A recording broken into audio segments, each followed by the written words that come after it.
Okay, this VodCast is going to cover actually the last two types of stoichiometry problems. The third type is this mole mass type problem, and if you can probably guess, it's the exact opposite of a mass mole. And then the last type is considered to be a mass type stoichiometry problem. So these are the last two that we're going to do, and then you pretty much understand how to do all of our stoichiometry problems. So we'll start with our third type of stoichiometry problem, which is a mole to mass. And as you can see, what you're going to do is you're going to start with the moles of some compound, and you're going to change that to a mass of some compound.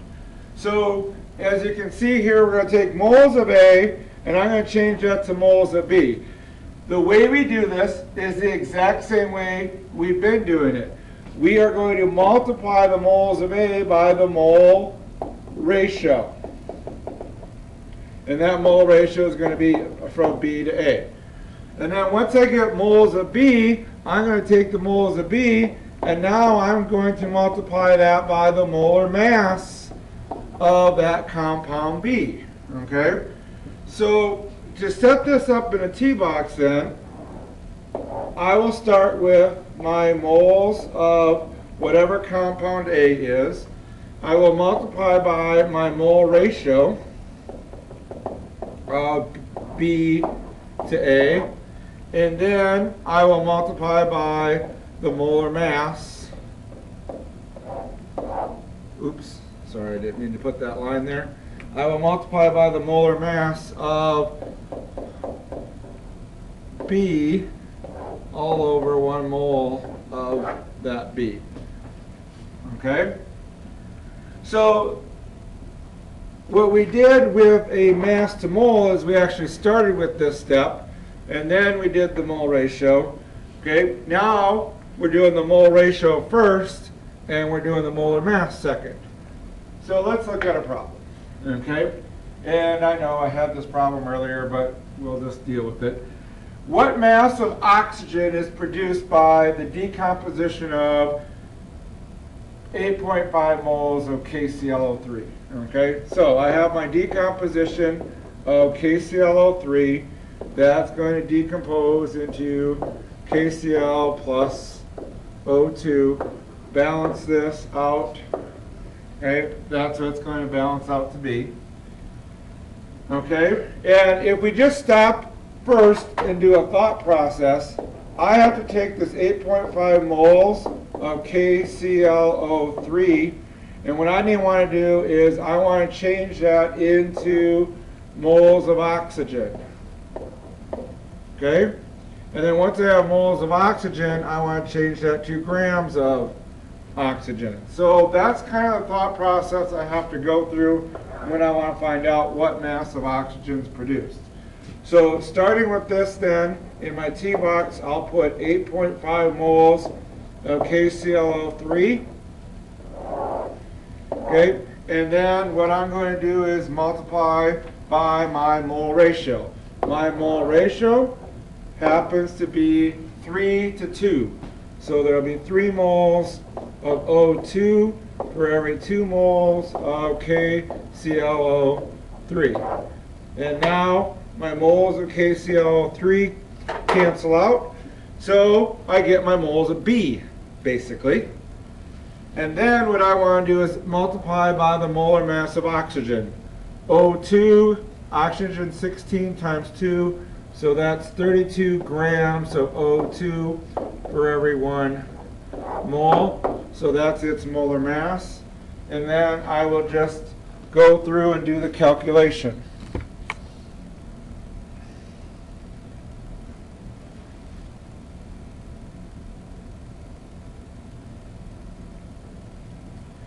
And please do go through and make sure that you are getting the same number as I get. And I get 408. And then what happens is moles of oxygen have just canceled out. So that should be grams of O2.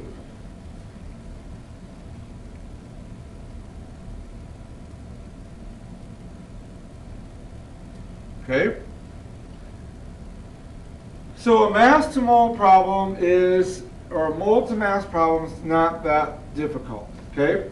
So we're going to go with what is actually considered to be the toughest stoichiometry problem, which is a mass to mass. So this is actually our fourth type, and this is probably the most fun type, because what you do is you start with a mass of some compound A, and you end in a mass of some compound B. And that's what we can actually measure in the lab. Because we can't measure moles, but I can go and put a mass of something on a digital scale and mass it out, and then we can actually do a stoich calculation and figure out what mass we should produce. Okay? So again, I'm just going to walk us through this. I'm starting with the mass of A. In order to go from the mass of A to the moles of A, I need to multiply this by some number. What is that number? And you should be saying molar mass. Okay? And so that will get me moles of A. Now, when I want to go from moles of A to moles of B, okay, I need to multiply this by some number. And you should be saying mole ratio. Okay? And then, when I want to go from moles of B to the mass of B, I need to again multiply this by some number. And that number would be the molar mass of B. Okay? And there's one thing that can get a little confusing. Over here, this molar mass is whatever A is. Over here, this molar mass is whatever B is. So you need to make sure that you're writing down everything. So what does this look like in a T box? Okay, it's going to be a little bit longer T box than we're used to. But I'm going to start with my mass in grams of some compound A. And I'm going to multiply that by the molar mass. Okay, where I'm going to put 1 mole all over whatever number of grams that compound A is.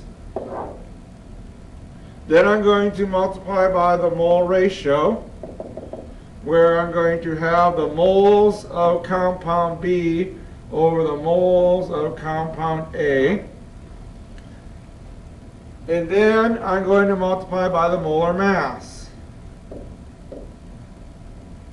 where I'm going to have the number of grams of some compound B all over 1 mole of that compound. Okay? And so as you do that, and we start crossing out units, grams cancel, moles of A cancel, moles of B cancel, I end in grams of what I'm looking for. So let's look at a problem. Okay? And again, you have to write the reaction because we've just done a whole entire chapter on writing reactions. So what are the products of a reaction that occurs between sodium hydroxide and barium nitrate? Okay, so my reactants, sodium hydroxide,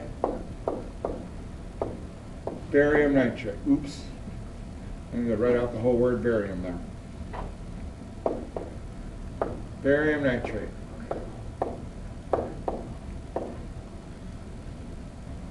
You should be saying to yourself what type of reaction this is, because if you can narrow it down to which of the 5 types, that should help. And should be double replacement.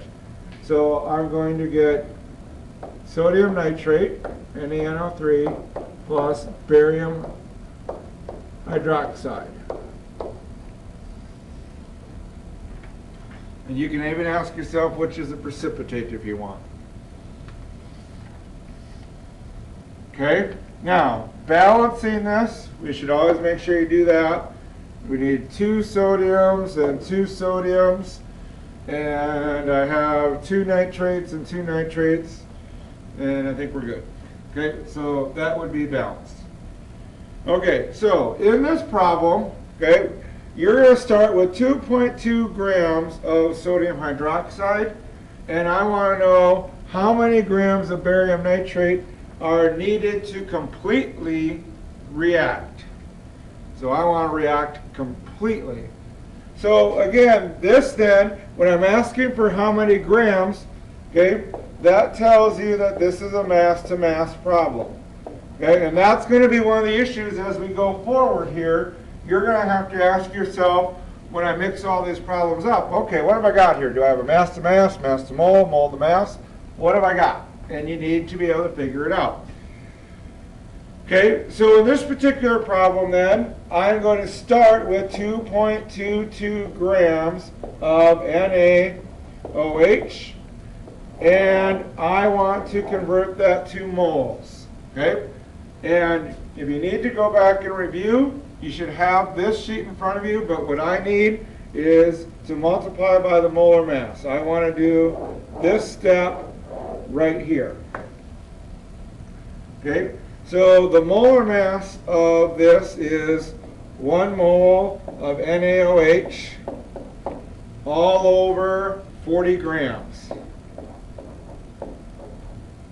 Okay, so if I stop there, I'd have moles of NaOH, except I want to get to barium, so nitrate. So I'm going to look at the mole ratio between those two, which is 2 to 1 or 1 to 2, depending on how you look at it. So I'm going to put 1 mole of BaNO3 2 all over 2 moles of NaOH.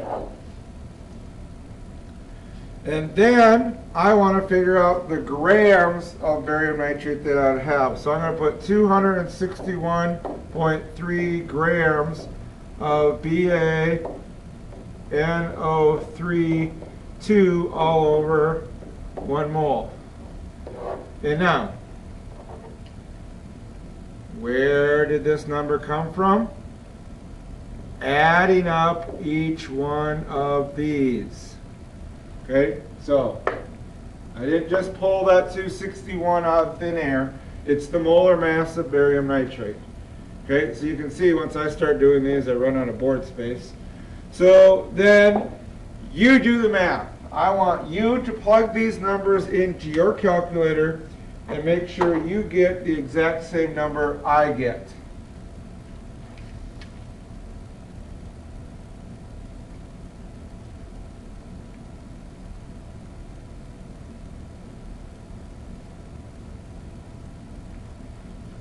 Which is 7.25 grams. So 7.25 grams of BaNO3 2. Okay? So going back to where you can kind of see everything all at once, you need to make sure now that you're not just doing the problem, you're starting to think about what exactly does this mean. And if you go back, what this means is if I start with 2.22 grams of sodium hydroxide, I need exactly 7.25 grams of barium nitrate, and that will completely react both of those together. So that's a complete reaction.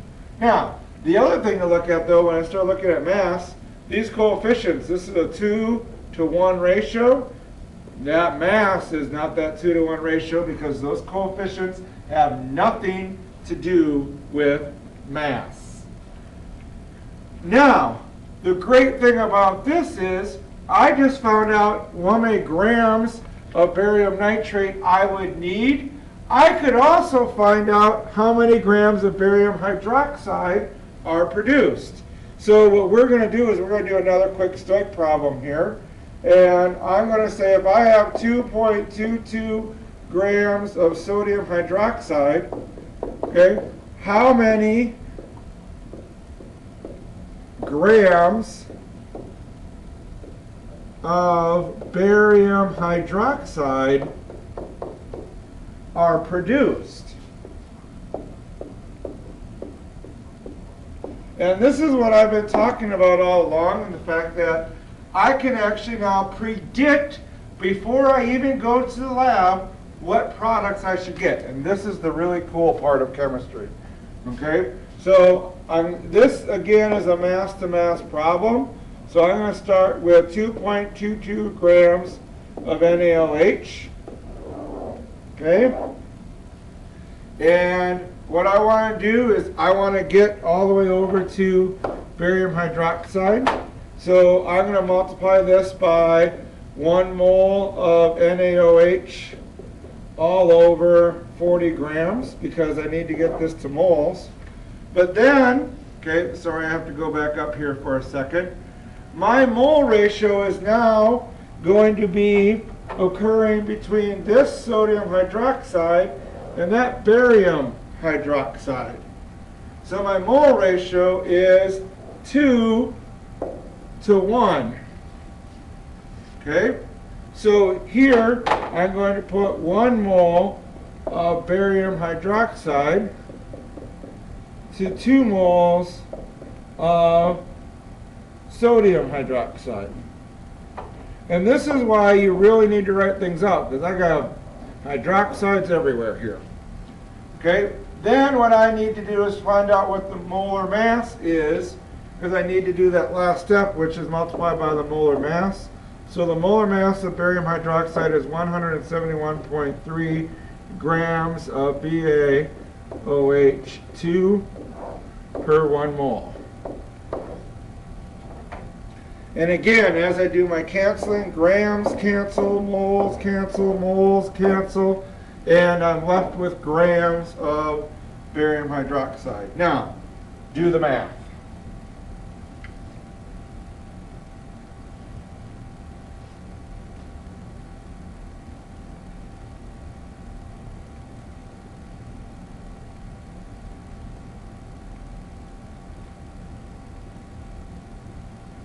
And what you come up with for an answer is 4.75 grams of BaOH2. Okay? So going back up to my original equation then, okay, and filling in a few things here, I have this 2.22 grams over here. I have this 7.25 grams, and then this is 4.75 grams of that produced. So I'm finding out how much product is actually produced from these two reactants. Okay, and that is just cool stuff. Okay, so one of the last things I could actually ask you to do is go ahead and calculate how many grams of that is produced. Okay, but I believe we will go ahead and stop here, and you should be able to complete the next assignments.